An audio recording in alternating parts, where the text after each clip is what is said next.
बिस्मिल्लाहिर्रहमानिर्रहीम। आज हम फिज़िक्स 9 चैप्टर नंबर 4 के न्यूमेरिकल प्रॉब्लम्स जो कि नेशनल बुक फाउंडेशन से हैं उनको सॉल्व करेंगे। तो सबसे पहले अगर हमारे चैनल पे नए हैं तो चैनल को सब्सक्राइब कर लें और साथ बेल आइकन को प्रेस करें ताकि हर नए आने वाली वीडियो आपको मिल सके। देखेंगे numerical number 1, calculate the torque acting on a torque. Calculate the torque. अब जो चीज़ पूछी जा रही है हम साथ साथ लिखते जाते हैं। अब टॉर्क फाइंड करना है तो ये हमारे पास टॉर्क का सिंबल टा है, फाइंड करना है। Spanner of length. अब जो स्पैनर की लेंथ होती है ना उसको हम मोमेंट आर्म भी कहते हैं, डी से डिनोट कर सकते हैं, एल से भी कर सकते हैं। तो ये 20 सेंटीमीटर है। हम इसको मीटर में कन्वर्ट कर लेते हैं, 20 डिवाइडेड बाय 100, तो ये हमारे पास 0.2 मीटर आ जाएगा। To loosen a nut by a force of F जो है वो हमारे पास है 50 न्यूटन है। ये एक डाटा हमारे पास है। उसके बाद चले पहले हम टॉर्क फाइंड कर लेते हैं। टा equal to F multiply by D. अब जो एफ की वैल्यू है हमारे पास 50 न्यूटन है और जो डी की वैल्यू है ये 0.2 मीटर है। अब अगर आप इनको कैलकुलेटर से मल्टीप्लाई करोगे तो आंसर हमारे पास आ जाएगा 10 न्यूटन मीटर आ जाएगा। अब इसके अगले पार्ट में कहता है कि if the same nut is loosen by a force of 100 newton. अब वो कहता है कि वही नट जिसको आपने टाइट किया है उसको अगर आप 100 न्यूटन फोर्स से लूज करना चाहते हो तो what should be the length of the spanner. आपने डी की वैल्यू बतानी है। अब नट वही है जो आपने टाइट किए 10 न्यूटन मीटर से, तो अब वही टार्क इसका वही वाला होगा जो पहले हम यूज़ करें।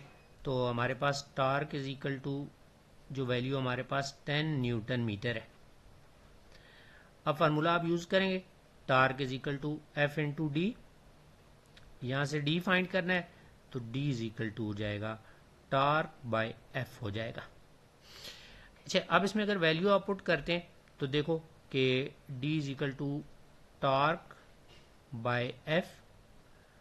अब अगर आप टार्क की वैल्यू यहां से देखें तो टार्क अभी आपने निकाला है, ये देखें पीछे 10 न्यूटन मीटर है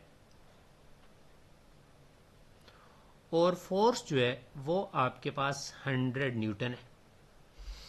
अब अगर आप इसको डिवाइड करते हैं तो आंसर आपके पास आ जाएगा 0.1 मीटर। अब ये आंसर आप इस तरह भी लिख सकते हैं, ये भी ठीक आंसर है। अगर बुक वाला आंसर बनाना चाहते हैं तो आप इसको सेंटीमीटर में कन्वर्ट कर लें, 100 से मल्टीप्लाई कर लें तो ये आपका 10 सेंटीमीटर आ जाएगा। तो पहले वाला आंसर भी ठीक है, कन्वर्ट करें या ना करें दोनों सिचुएशन में ठीक आंसर। उसके बाद नेक्स्ट क्वेश्चन में देखें कि a long uniform steel bar of 1 metre is balanced by a pivot at its middle. The two masses M1 and M2 are suspended at a distance of 0.2 meter and 0.3 meter respectively from the pivot. Ignore the mass of the steel bar. If the mass M1 is 0.6, find the mass M2. अच्छा, अब देखो कि इस numerical को solve करने के लिए सबसे पहले आपको क्या करना पड़ेगा, इसमें डायग्राम एक रफ सी बना लेनी है आपने कि ये हमारे पास है जी रॉड है। अब देखें कि ये जो रॉड है इसको सेंटर पे आपने एक बैलेंस किया हुआ है। उसके बाद इसके साथ 2 मैसेज आपने अटैच की हुई हैं। अब एक मैस जो है वो यहाँ पे आपने अटैच किया हुआ है, M1 मैस है। एक मैस आपने इस साइड पे अटैच किया हुआ है, M2 मैस है। अच्छा, अब देखें कि ये जो हमारे पास इसका एक्सिस ऑफ रोटेशन है या पिवट है, अब इससे जो इस मैस का डिस्टेंस है इसको हम कह देते हैं कि ये यहाँ से लेके यहाँ तक ये जो डिस्टेंस है ये D1 है और D1 की वैल्यू जो है वो 0.2 मीटर है। उसके बाद ये जो M2 मैस है इसका जो डिस्टेंस है वो 0.3 है, तो इसको हम D2 कह देते हैं। ये 0.3 मीटर है आपके पास।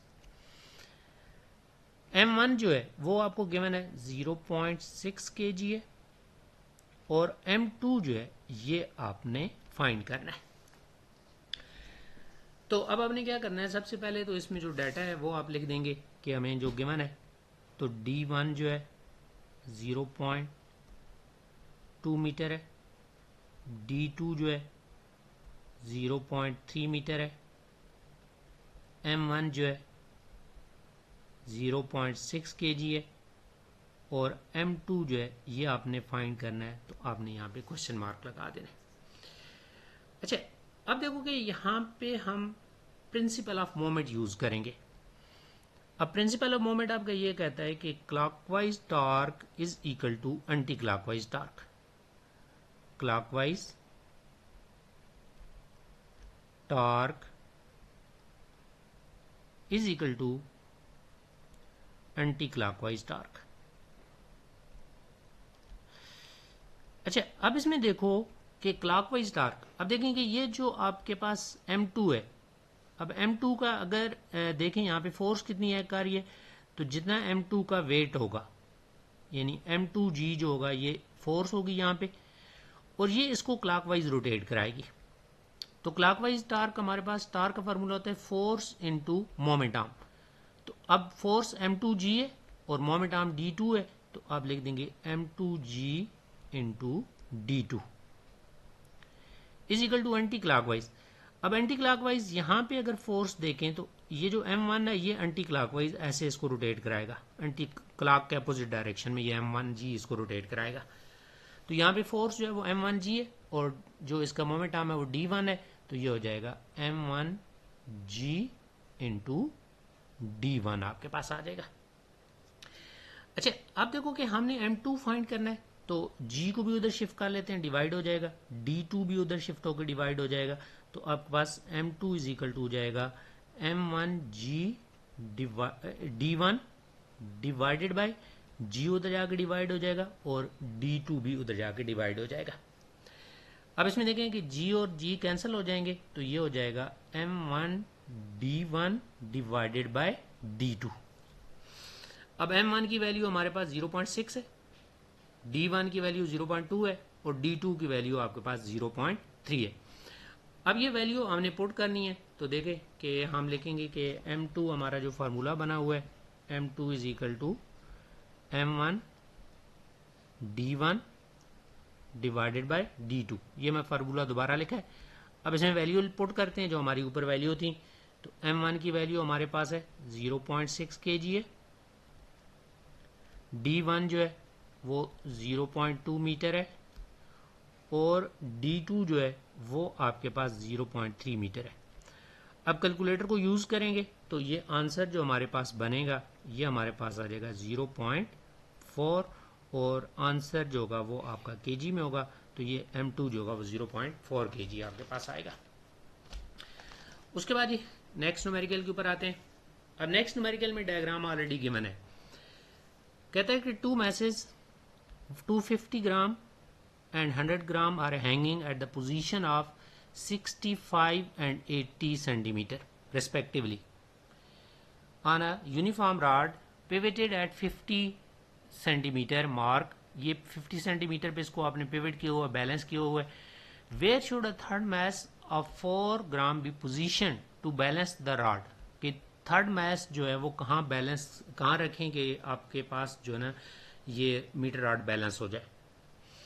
अच्छा, अब इसमें देखें ज़रा डाटा देखते हैं कि हमारे पास इसमें जो डाटा गिवन है हमें, ये हमारे पास जो मैस है ये इसको हम M1 कह देते हैं, ये वाला जो मैस है इसको M2 कह देते हैं, और ये वाला जो मैस है इसको M3 कह देते हैं। अब देखें M1 जो है ये हमारा 250 ग्राम है, इसको किलोग्राम में ना भी कन्वर्ट करें तो आंसर आपका ठीक आ जाएगा, क्योंकि आपने लेंथ ही फाइंड करनी है, सारे मैसेज ग्राम में तो इसलिए ग्राम में ही रहने दें। अच्छा, अब देखो कि M1 का ये जो डिस्टेंस है, ये ऊपर डायग्राम के ऊपर देखें, ये आपके पास है 65 तक है, 65 50 से 65, तो ये वाला जो डिस्टेंस है इसे D1 हम कहेंगे। तो ये 65 माइनस 50 करेंगे तो ये हमारे पास आ जाएगा 15 सेंटीमीटर आपके पास आएगा। अब सारे सेंटीमीटर में लिख लेंगे तो इससे यूनिट का कोई मसला नहीं बनेगा हमारे पास। उसके बाद देखें कि M2 जो हमारे पास गिवन है वो 100 ग्राम है, डायग्राम के ऊपर लिखा हुआ है। अब M2 जो है वो आपका 80 सेंटीमीटर जहां पे लिखा हुआ है वहां पे देखें ऊपर डायग्राम के ऊपर 80 सेंटीमीटर। अब 50 से 80 सेंटीमीटर तक का ये जो डिस्टेंस बनता है, देखें 50 से 80 सेंटीमीटर, ये हमारा D2 बन रहा है। तो अब D2 हम निकालेंगे कि हम जो है ना 80 पे रखा हुआ है और 50 पे पिवट है, तो D2 आपका हो जाएगा 80 माइनस 50, तो ये हमारे पास आ जाएगा 30 सेंटीमीटर आ जाएगा। उसके बाद देखो कि M3 देखें, ये जो लेफ्ट साइड पे है M3 जो है ये हमारे पास है 400 ग्राम है, और इसका जो डिस्टेंस है ये हमें नहीं पता, इसको हम D3 कह देते हैं, और D3 हम फाइंड करेंगे और फिर हम पोजीशन बताएंगे कि हमारा ये मैस किस पोजीशन पे पड़ा हुआ है। अब इसमें वही clockwise torque is equal to anti clockwise torque. अब देखो इसमें क्लॉकवाइज टार्क आपका ये M2G भी क्लॉकवाइज प्रोड्यूस करेगा और M1G भी, तो इन दोनों का सम हम ले लेंगे कि क्लॉकवाइज टार्क, और इस तरह ये M3 जो होगा ये आपके पास एंटी क्लॉकवाइज टार्क प्रोड्यूस करेगा। तो हम लिखेंगे कि सम ऑफ क्लॉकवाइज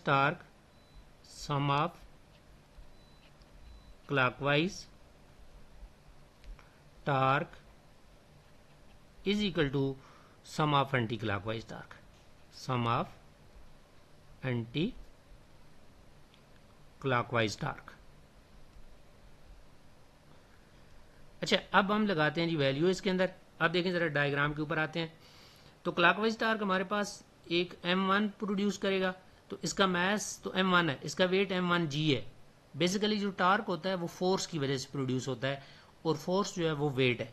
तो आप लिखेंगे M1G इंटू D1 हो जाएगा, और इसका हो जाएगा दूसरा M2 का M2G इंटू D2 हो जाएगा।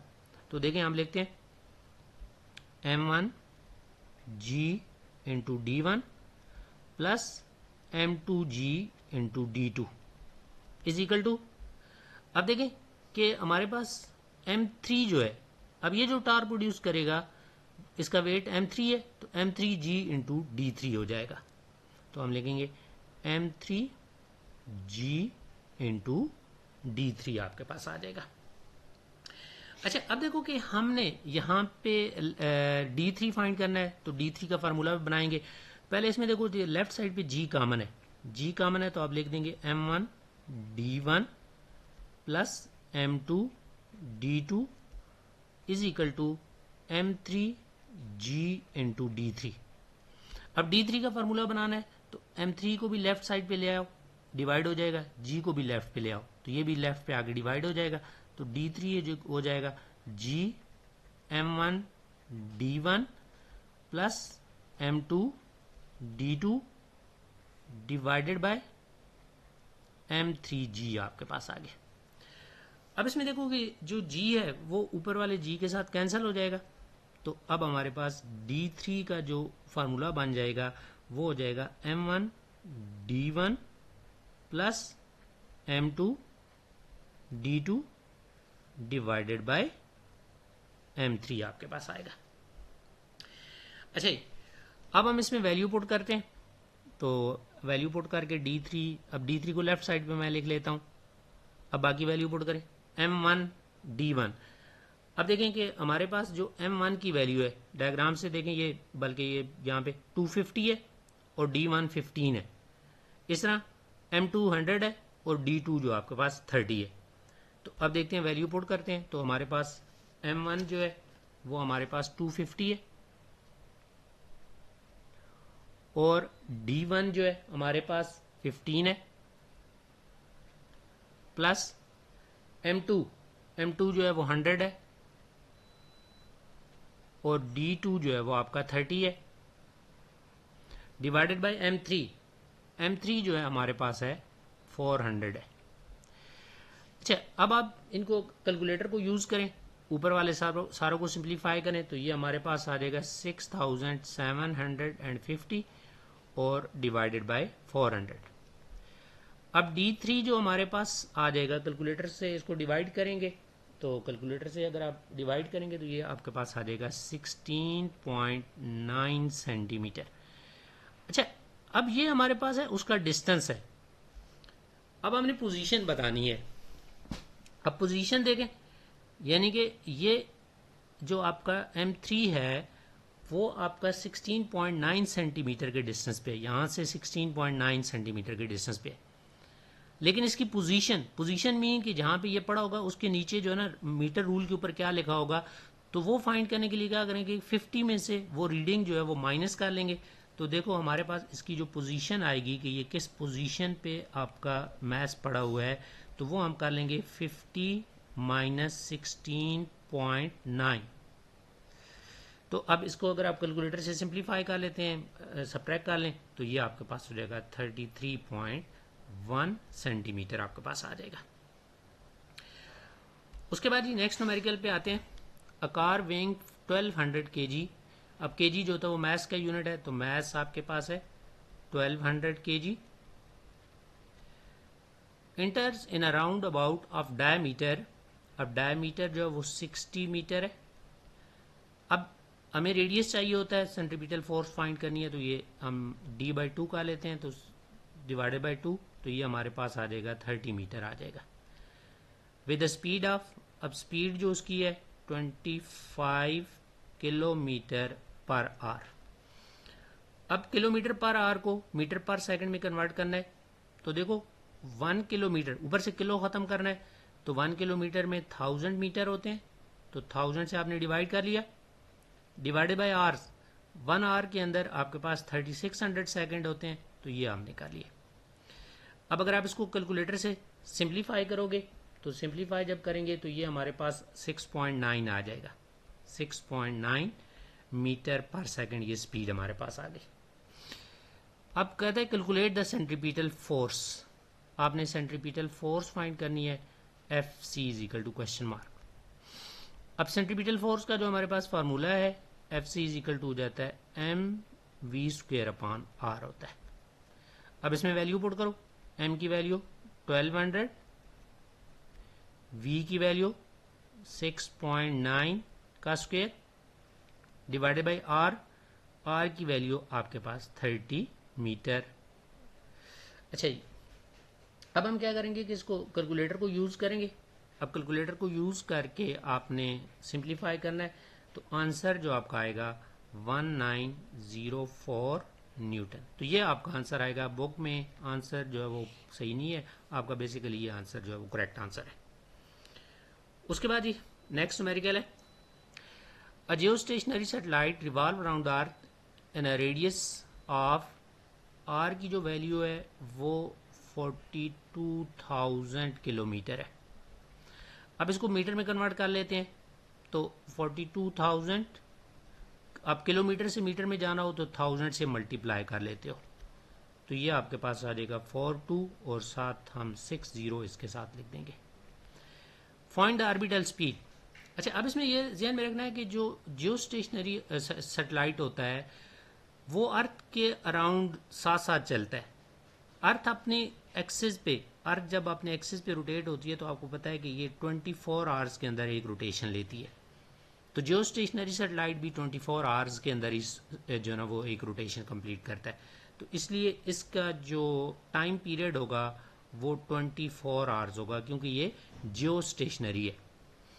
अब इसको सेकंड्स में कन्वर्ट कर लें, 24 मल्टीप्लाई बाई 60 करेंगे तो मिनट बनेंगे, फिर मल्टीप्लाई बाई 60 करेंगे तो ये सेकंड बनेंगे, तो ये हमारे पास हो जाएंगे 86,400 सेकंड्स आपके पास आएंगे। तो आपने उसकी ऑर्बिटल स्पीड फाइंड करनी है, v equal to question mark. अब देखें कि जो हमारे पास ऑर्बिटल स्पीड का फार्मूला होता है वो हमारे पास है 2πr डिवाइडेड बाई t। अब 2 पाई की वैल्यू 3.14, r की वैल्यू जो है हमारे पास ये 42 और 760 है, डिवाइडेड बाई टाइम पीरियड। अब टाइम पीरियड जो है वो आपके पास है 86,400 है। अच्छा, अब इसको सिंप्लीफाई करें, कैलकुलेटर को यूज़ करें, और यहाँ से अगर सिंप्लीफाई करते हैं कैलकुलेटर को यूज़ करके तो ये हमारे पास आंसर बनता है 3050 मीटर पर सेकेंड। अब ये आंसर भी ठीक है। अगर आप बुक वाला आंसर बनाना चाहते हैं, इसे किलोमीटर में कन्वर्ट करना चाहते हैं, तो आपने क्या करना है, इसको 1000 से डिवाइड कर लें। जब आप इसको 1000 से डिवाइड करोगे तो ये किलोमीटर बन जाएंगे। तो ये आप लिख सकते हैं 3.05 किलोमीटर पर सेकंड। ये बुक वाला आंसर है। ये दूसरा आंसर ऊपर वाला लिख दें फिर भी ठीक है आपका। तो ये थे हमारे न्यूमेरिकल थे। अगर आपको समझ आई है तो हमारे चैनल को लाइक करें, सब्सक्राइब करें और अपने दोस्तों के साथ शेयर करें। ओके जी, अल्लाह हाफिज़।